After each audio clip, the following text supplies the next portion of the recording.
ইরানের বিরুদ্ধে চলমান সামরিক অভিযানে সরাসরি অংশ না নেওয়ায় ন্যাটো মিত্রদের উপর চরম ক্ষোভ ঝেড়েছেন মার্কিন প্রেসিডেন্ট ডোনাল্ড ট্রাম্প।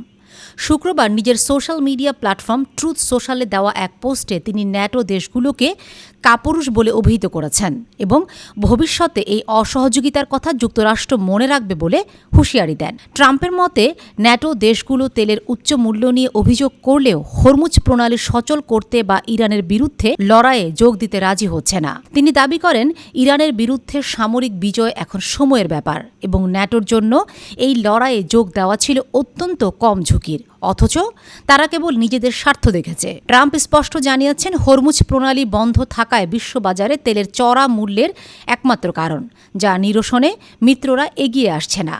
ট্রাম্পের এই কঠোর সমালোচনার মধ্যেই ন্যাটোর অন্যতম প্রধান মিত্র যুক্তরাজ্য তাদের অবস্থানে বড় ধরনের পরিবর্তন এনেছে। প্রধানমন্ত্রী কিয়ার স্টারমারের দফতর থেকে জানানো হয়েছে, অঞ্চলের যৌথ আত্মরক্ষার স্বার্থে ব্রিটিশ সামরিক ঘাঁটি ব্যবহার করার অনুমতি দেওয়া হয়েছে মার্কিন বাহিনীকে। এই চুক্তির আওতায় হরমুজ প্রণালীতে বাণিজ্যিক জাহাজে হামলা চালাতে ব্যবহৃত ইরানের মিসাইল সাইট এবং সামরিক সক্ষমতা ধ্বংসে মার্কিন প্রতিরক্ষামূলক অভিযান অন্তর্ভুক্ত থাকবে। ব্রিটিশ মন্ত্রীরা আন্তর্জাতিক নৌ চলাচলে ইরানের ক্রমাগত হামলার নিন্দা জানিয়ে মার্কিন অভিযানের প্রতি সমর্থন ব্যক্ত করেছেন।